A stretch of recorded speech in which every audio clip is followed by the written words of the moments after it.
व्यक्तित्व माने से समाज पाई ए राष्ट्र पाई ए राज्य पाई निजक आत्मोत्सर्ग कर आत्मबली प्रदान कर गोटे कथा अनुमान है जे आमे समस्ते निजक समाज पाई आम देश पाई निजे निजक गुंजिच मूषा भाया आमे किसी समाजर कल्याण साधन करने उचित हम सेटा ही हूँ आमर जीवनर जय गीत।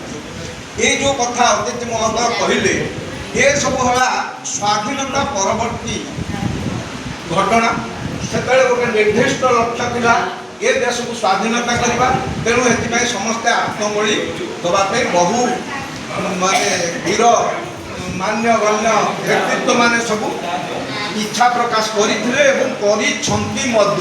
किंतु वर्तमान सांप्रतिक परिस्थिति में मोर जी अनुभव अनुभूति जीवन जय गीत होची आमे कोठा करवा टंका पैसा रोजगार करवा गदा गदा टंका रखा निजर प्रभाव को विस्तार कर क्षमता को विस्तार कर अन्य मान को कष्ट दबा आज्ञा कहले जे एक्चुअली जीवन मानविक मूल्यबोध को आम एपर्यंत तर्जमा करना बुझीना अनुभव करना मानविक मूल्यबोध कौन मनीषर मानविक मूल्यबोध होचे आम सबुठ प्रथम जिन हूँ अत्यंत सरल सत्य कहवा सत्य मार्ग सत् चिंता करवा सत्य शांति दया क्षमा भली दैवी गुण को निज भीतर को आहरण कर निजर अंतर भीतर से जिनस रखी आम अन्य समस्त को शिव ज्ञान रे जीव सेवा करवा यहीटा हूँ आमर प्रथम लक्ष्य आउ भावुची आमर ये संवाद साहित्य घर माध्यम बोध हुए आम अंचल सत्शिक्षार विस्तार चलती यही सब जिन हूँ सत्शिक्षा आज जो वक्ता माने जो जो भाव गर्भक कथा गुड़िक कहले ये गुड़िक है सत्शिक्षा यही सत्शिक्षा को आम जब निज जीवन में ग्रहण करवा निजे जड़े सुमनीष हो पार सन्यासी हो गले आज्ञा आप भावतु घर छाड़ी गृह छाड़ी पलैले सन्यासी हो गले से जड़े विराट साधु सन्त लोक द्वारा समाज उपकार कौन है सी निजे निजर उपकार कले निज निजर आत्मोन्नति कले किंतु प्रकृत जड़े आदर्श गृहस्थ हूँ सबुठ आम ये समाज दरकार कहीं से आदर्श गृहस्थ जदि निजक आदर्श प्रतिष्ठित कर सत्य शांति दया क्षमा आज्ञा जो कहे आप करुणा मुदिता मैत्री प्रतीक्षा यही सब जिनिस को ग्रहण करके निज जीवन को आग को बढ़े चलिए ताले से निजर जीवन जय गीत गाइबा संगे संगे अन्य मान भी जीवन जय गीत गाइबा को प्रेरणा दे थारी गोटे कथा कही मोर वक्तव्य शेष करुँची आप जानते मनीष जीवन में सुख दुख आसे आम जेहेतु माने नित्य लोक अनित्य लोक को आसीचे भाव लोक अभाव लोक को आसीचे ये सुख दुख सब आसे आज्ञा दुख आसले आपण मैंने भावतु दुखटा हूँ सृष्टिकर्ता आम प्रति कृपा बोली विचार करें सुख जो आसूची आपण भावतु ये सृष्टिकर्ता आपन को परीक्षा कर सुख भितर ये केते दूर मते मन पकाउची मोर कही कथा गुड़ा केते दूर ये पालन कर समाज में चलुची तेणु सुख दुख समस्त को गोटे भाव में भाविबा प्रभु जहाँ जीवन जयगीत हूँ प्रथम जीवन बंचा शैली हूँ आम जो परिस्थिति अच्छे जमी भाव में अच्छे से जिनिस को भाविबा आम बहुत भल अच्छे प्रभु आम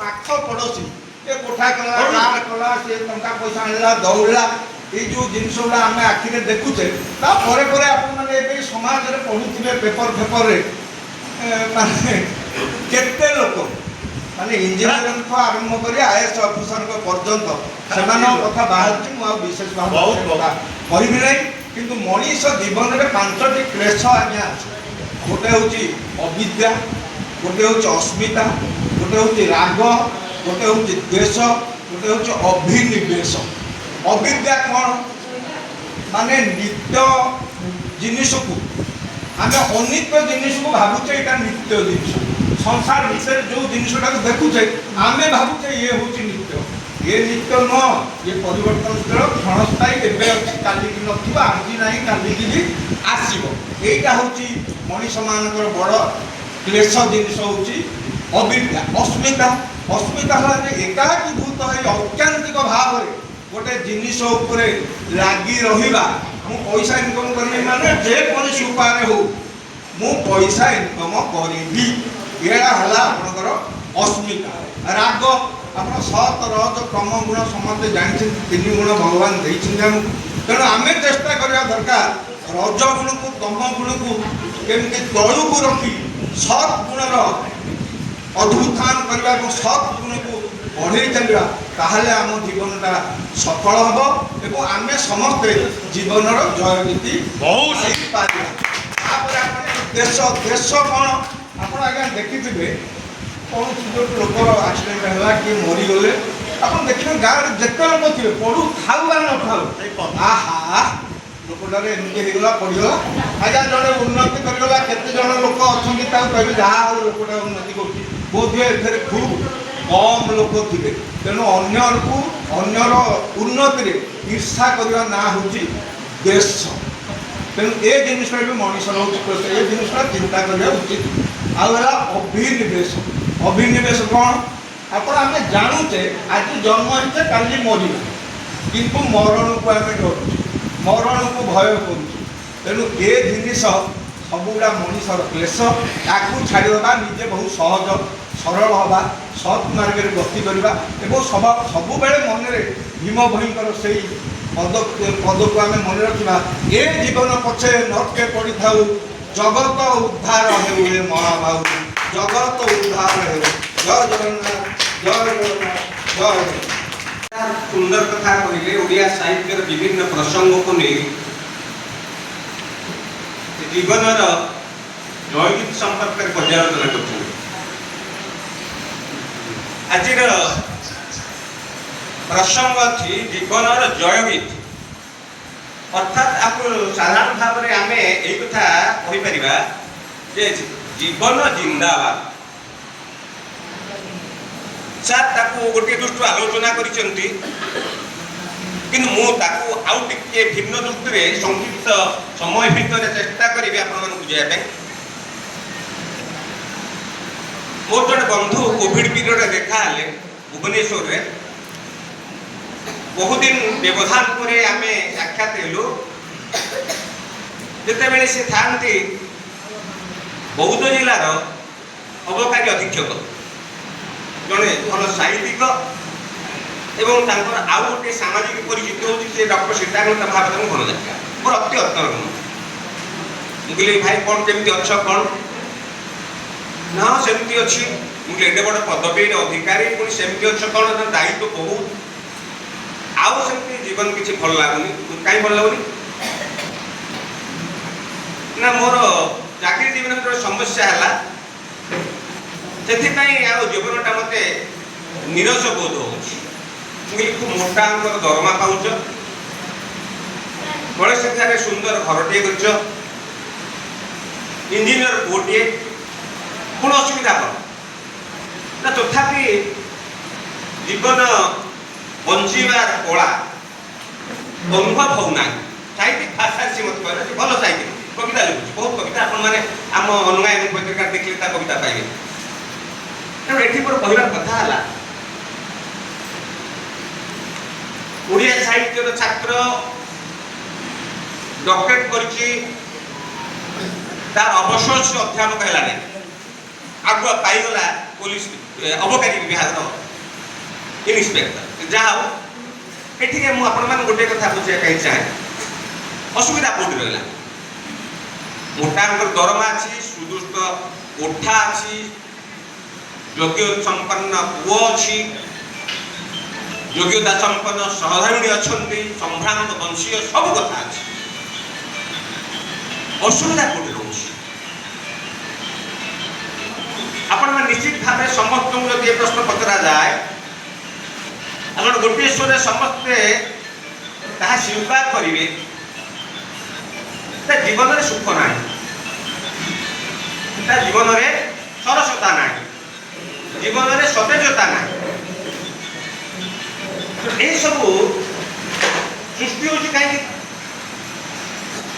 ମଣିଷ ଯଶର ଅଧିକାରୀ ହଉ, ଧନ ସମ୍ପଦର ଅଧିକାରୀ ହଉ, କ୍ଷମତାର ଅଧିକାରୀ ହଉ, ତା ଭିତରେ ଜୀବନର ସତେଜତା ଆସିବ ନାହିଁ। ମନେ ପଡ଼େ ମୋର ମ୍ୟାକ୍ସିମ୍ ଗର୍କି ରଷିଆନ କଥାକାର, ଯେ 5 ଥର ସାହିତ୍ୟରେ ନୋବେଲକୁ ପ୍ରତ୍ୟାଖ୍ୟାନ ନେଲେ ନାହିଁ, ମୁଁ ନେବି ନାହିଁ। ସେ ଗୋଟେ କଥା କହିଲେ, ଆଜିର ଆଧୁନିକ ଯୁଗରେ ମଣିଷ ପକ୍ଷୀ ପରି ଆକାଶ ବୁଡ଼ି ପାରୁଛି, ମାଛ ପରି ଜଳରେ ବୁଡ଼ି ପାରୁଛି, କିନ୍ତୁ ଏ ମାଟିରେ ଚଳିବା ଶିଖି ନାହିଁ। ସୁନ୍ଦର, ଏ ମାଟିରେ ଚଳିବା ଶିଖି ନାହିଁ। ସିଏ କେମିତି ଚଳିବା ପାଇଁ? ଆଉ ଗୋଟେ ଯଦି ଆମେ ତର୍ଜମା କରିବା, ତାହେଲେ ଆପଣମାନେ ତ ନିଶ୍ଚିତ ଭାବରେ ଜାଣିପାରିବେ। ରବି ସାର୍ କହୁଥିଲେ, ଯେଉଁମାନେ ଗାଁ ଚାଲିଗଲେ ସହରକୁ, ସେମାନେ ଆଉ ଗ୍ରାମମୁଖୀ ହଉନାହାନ୍ତି। ଆସ୍ତେ ଆସ୍ତେ ଆମର ସଂସ୍କୃତି ଲୁପ୍ତ ହେଉଅଛି। ଗାଁର ଯେଉଁ ସହାବସ୍ଥାନ, ଭ୍ରାତୃତ୍ୱ ଭାବ, ସ୍ନେହ, ଶ୍ରଦ୍ଧା, ଏସବୁ ଆସ୍ତେ ଆସ୍ତେ ମରି ମରି ଯାଉଛି। ଆପଣ ଦେଖନ୍ତୁ, ଗୋଟେ ସାହିତ୍ୟ ଆସରରେ ଆମେ ଯେତିକି ଉପସ୍ଥିତ ଅଛେ, এইଠି ହିଁ ପ୍ରକୃତରେ ଜୀବନର ଜୟଗାନ କରାଯାଉଛି। ଇଏ ହେଉଛି ଜୀବନର ଜୟଗାନ କରିବାର ପରିସର।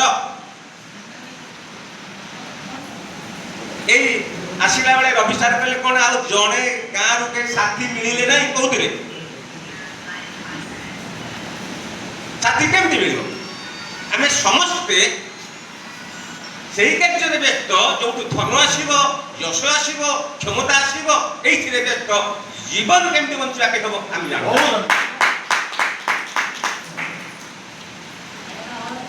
ଆମେ ଯଦି ପୁରୀ ବେଳାଭୂମିକୁ ଯିବା, ଆମେ କ'ଣ ଦେଖିବା? ଆମେ ଦେଖିବା ସମୁଦ୍ର। ଛୋଟ ପିଲାଟାକୁ କହିଲେ ସେ ସମୁଦ୍ର। ଆମେ କ'ଣ ଦେଖିକି ସମୁଦ୍ର କହୁଛେ? ତାର କେବଳ ନୀଳ ଜଳରାଶି। କେବଳ ନୀଳ ଜଳରାଶିକୁ ଦେଖିକି ଆମେ ତାକୁ ସମୁଦ୍ର କହୁଛେ, କିନ୍ତୁ ନୀଳ ଜଳରାଶି ସମୁଦ୍ର ନୁହେଁ। ନୀଳ ଜଳରାଶି ହେଉଛି ସମୁଦ୍ରର ବହିରୂପ। ତାହା ଭିତରେ ଅନେକ କଥା ଅଛି। ଖାଲି ନୀଳ ଜଳରାଶିର ଯୋଗ୍ୟତାରେ ସମୁଦ୍ର ରତ୍ନାକର ନୁହେଁ। ସମୁଦ୍ର ରତ୍ନଗର୍ଭା। ବାହାରେ ଯେତିକି ଅଛି ଜିନିଷ ଆମେ ଦେଖୁଛେ, ନ ଦେଖିବା ଜିନିଷ ତାର ଭିତରେ ବହୁତ ଅଛି। ଆପଣମାନେ ସମୁଦ୍ର ମନ୍ଥନ କଥା ଜାଣିଛନ୍ତି, ରତ୍ନଗର୍ଭା, କିନ୍ତୁ ତାହାକୁ ଆମେ ଦେଖୁ ନାହିଁ। ଆମେ କେବଳ ବହିରଙ୍ଗରେ ମୋହିତ ହୋଇ ତାହାକୁ ଜୀବନ ବୋଲି କହୁଛେ। ଯେତେବେଳେ ବାହାର ଭିତର ଏକାଠି ହବ, ବାହାର ପଦାର୍ଥ ଭିତରକୁ ଯିବ ଏବଂ ଭିତର ପଦାର୍ଥ ବାହାରକୁ ଆସିବ, ଅର୍ଥାତ୍ ଆମେ ତାକୁ ଫେଣ୍ଟା ଫେଣ୍ଟି କଥା କହିବା ନାହିଁ, ସମନ୍ୱୟ। ଯେତେବେଳେ ବାହାର ଏବଂ ଭିତରର ସାର୍ଥକ ସମନ୍ୱୟ ଘଟିବ, ସେତେବେଳେ ଆମେ ସମୁଦ୍ରର ମହତ୍ଵ ଗୁରୁତ୍ୱକୁ ଉପଲବ୍ଧି କରିପାରିବା। ଆମର ଯଶ, କୀର୍ତ୍ତି, କ୍ଷମତା, ଧନ, ସମ୍ପଦ ଏହା ଜୀବନର ଉପାଦାନ ନୁହେଁ। ଯେଭଳି ଭାବରେ ବାହାରେ ରାସ୍ତାରେ ଗଲାବେଳେ এই ସୁନ୍ଦର ସୁଦୃଶ କୋଠାଟାକୁ ଦେଖିଲେ କେହି ଜଣେ କହିବ ଏଇଟା ହେଲା ଘର, ଏଇଟା ଘର। କିନ୍ତୁ এইটা ঘরর প্রকৃত পরিচয় নুহে যদি আমি তা ভিতরକୁ ନ ଆସିଛେ। বাহার কান্থ এবং সুন্দর রঙ চাকচক্য ডিজাইন দেখিলে এটা ঘর, তা ভিতরে থিবা পদার্থরে মিশিলে গোটে ঘর। গোটে ফ্রিজ, গোটে কুলর, গোটে খট, এমানে ঘরর অংশ হয়ে পারନ୍ତି, কিন্তু সেমানে ঘর নুহନ୍ତି। ଆମମାନଙ୍କର बहिरूप आम सभी देखुचे स्वप्न आम देखुचे सेटा जीवन ताहा जीवन बाह्य रूप मोर कहला तात्पर्य जीवन संपर्क आमर बहुत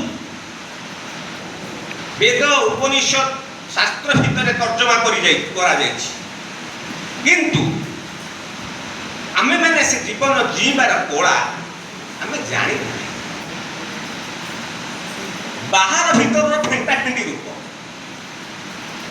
आमे गोटे मनीष को तार वेश तार रूप तार आभिजात्य तार यश क्षमता या आधार रे तार जीवन को हम विचार करि परिबा नाही काहेकि ना ता भीतर थिबा गुण जहा होची दया क्षमा तितिक्षा साधुता सहयोगिता सम्मानता जेते गुड़िए महान गुण से गुड़िक हूँ जीवनर भीतर गुण ऊपर भीतर मिशिले समन्वय रहिले मनुष्यर जीवनर जयवीर संभव ताहा नले हेई पारिबो नाही आपण माने समस्ते चार कहले माया मोह संसार किंतु ए जीवनर जय गीतिरे माया मोह संसार कथा आसीबो नाही जीवन होती सबुठार अमृतमय जीवन सर्वदा अमृतमय आजिकाली जीवन बंचिबा सहज होईछि आकाश उड़ुते जल रे बुड़ुते आ एआई आसीगला कृत्रिम बुद्धिमत्ता एबे मोर गोटे छोट झियारी कॉलेज रे पढुची मोर मदर मल्ला बेले सी हेतला 4 वर्ष जे एबे गोटे फोटो टाणी देखिला कहला बाबा बाबा देख देख कोन अम्मा बोले मां तो मु देखिली से एइटा तो तू एते बड़ है कि ताको कोळे की घर लोग एमती जे मो मदर को बर्तमान से कॉलेज पढ़िलानी कि ताको कोळे की फोटो उठेछि मो मदर मल्ला बेले ताको 3 वर्ष होइतला एटा केन कुना एआई बोला एआई मारी दी करदेला से हे मोबाइल रे देगला कि ताको कोळे की मार धरि अछि तो एते बार जते सहज हो गलानी जीवन एहा सत्य किंतु सत्यजता ना सरसता ना जीवनर सरसता सतेजता पाई आवश्यक होची मनुष्य गुणिया विवेक विवेक और मनुष्य गुणिया सतीरे जेते मनुष्यर बाह्य रूप एकाकार हबो सेते जीवन जैविक संभव ताहा नले जीवन जैविक संभव नुहे वेद उपनिषद जीवन जयगान करा जाय जेउ माने हमर सब जगत में बोले दिवा पड़ाई दूर सुदूरे स्वप्न लोक गोपनपुरे ग्रह तारका एड़ाई यौवनर झरणा कूले मणय जही नियत बुले कुसुम केतु उड़े बोले संसार ठार दुखमय ए संसार रे बंचिबा संभव नुहे आमे पड़े जिबा स्वप्न लोक गोपनपुरे ग्रह तारका एड़ाई यौवनर झरणा कूले निय मणय जही नियत बुले कुसुम केतु उड़े जीर यौवन राज्य सेमान गोटे परिवर्तन कले सब जुगर कवि माने रघुनाथ पट्टनायक अनंत राज हरचंद्र मुखार्जी इत्यादि अर्थात ये धूली माटी धरण पाद छाड़ी मनुष्य पड़ी जाऊँ एक परिकल्पित स्वर्गपुर को जो सुख अच्छी आम जाने देवलोक तीर यौवन देश परिकल्पना किंतु जीवन जैविक माने ताहा नुहे गंगाधर मेरे कौन कहले विश्व देख मधुमय रे जीवन विश्व देख मधुमय मधुर शरण परिवहरण तो पाप मरण भय रे जीवन तो पाप मरण भय पृथ्वी होची मधुमय पृथ्वी रे मधुर उच्च जीवन होची मधुमय जीवन मधुमय समग्र विश्व नियंता विश्व को सृष्टि कला बेले सब मधुमय पदार्थ देखछंती ताकू अनुभव परिभाला आमर योग्यता निर्भर करे जीवन होची अनुभव वस्तु गोटे कविता पढ़ुले अंकुड़ी शालू संस्थान निया पर्यंत हेतु दिन ठार मृत्यु पर्यंत एक सुंदर ଭାବପୂର୍ଣ୍ଣ ରସପୂର୍ଣ୍ଣ ସମୟ ହେଉଛି ଜୀବନ। ନିରସ ନୁହେଁ, ସବୁ ସରସ। ଆମକୁ ତାହାକୁ ଅନୁଭବ କରିବା ପାଇଁ ହବ। ବିଶ୍ୱ ଦେଖ ମଧୁମୟରେ ଜୀବନ, ବିଶ୍ୱ ଦେଖ ମଧୁମୟ, ମଧୁର ଝରଣ କରିବ ହରଣ, ତୋ ପାପ ମରଣ ଭୟ। କୋଉମାନେ ଆମ ସଂସାରକୁ ମଧୁମୟ କରିଛନ୍ତି? କୋଉମାନେ କରିଛନ୍ତି? ଦିନେ ଦିନପତି ରାତ୍ରେ ରୁକ୍ଷତତି ସହିତ କୁମୁଦ ବନ୍ଧୁ, ବିଜୟୀ ଗଗନେ ଅଖିଳ ଭୁବନେ, ବିତରନ୍ତି ଜ୍ୟୋତି ମଧୁରେ ଜୀବନ, ବିତରନ୍ତି ଜ୍ୟୋତି ମଧୁ। ଅମୃତର କାମ କଲା, ଜୀବନକୁ ସରସ କରିବ, ସୁନ୍ଦର କରିବ। ନ ମୃତ ଅମୃତ, ମୃତ୍ୟୁ ଚିତ୍ର ଶ୍ରେଣୀ ନାହିଁ। ସର୍ବଦା ଜୀବନ ସରସ କରିବ, ସୁନ୍ଦର କରିବ। କୋଉମାନେ ଚିନ୍ତା କରନ୍ତୁ? ଦିନେ ଦିନପତି ରାତ୍ରେ ରୁକ୍ଷତତି ସହିତ କୁମୁଦ ବନ୍ଧୁ, ଦିବାକର ସୂର୍ଯ୍ୟ ସକଳ ଶକ୍ତିର ଭଣ୍ଡାର, ତାର ଅନୁପସ୍ଥିତିରେ ସୂର୍ଯ୍ୟ ରହିବ।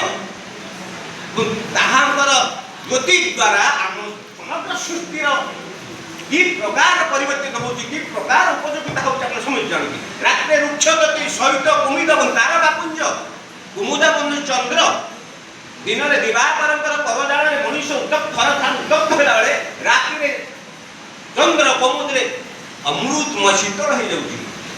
ଇଏ ହେଉଛି ବିଶ୍ୱ ନିୟନ୍ତାଙ୍କର ଅପୂର୍ବ ଶକ୍ତି। ତାହା ଜୀବନ। ମଣିଷର ଅନୁଭବ ଭିତରେ ଗୋଟେ ଅଛି, ଆମେ ତାକୁ ଅନୁଭବ କରିପାରୁଛୁ ନାହିଁ। ତାଙ୍କର ଜନନୀର ସ୍ନେହ, ଜାୟାର ପ୍ରଣୟ, ବୁଧ ବନ୍ଧୁ ସଦାଳ, ଜନକ ଆଦର ଏକ ଅକଛର, ତଡ଼ି ନେଉଛନ୍ତି ତାପରେ ଜୀବନ, କରି ନେଉଛନ୍ତି ତାପ। ଜନନୀର ସ୍ନେହ, ଜାୟାର ପ୍ରଣୟ, ବୁଦ୍ଧ ପଣ୍ଡିତ ମାନଙ୍କର ସତ୍ ଆଳାପ ସତ୍ସଙ୍ଗ, ବନ୍ଧୁ ମାନଙ୍କର ଉପଦେଶ, ପିତାଙ୍କର ଜନକ ଆଦର, ସମସ୍ତ ହଉଛନ୍ତି ମଧୁର ସ୍ୱର। ଏମାନେ ସମସ୍ତେ ମଧୁର ସ୍ୱର।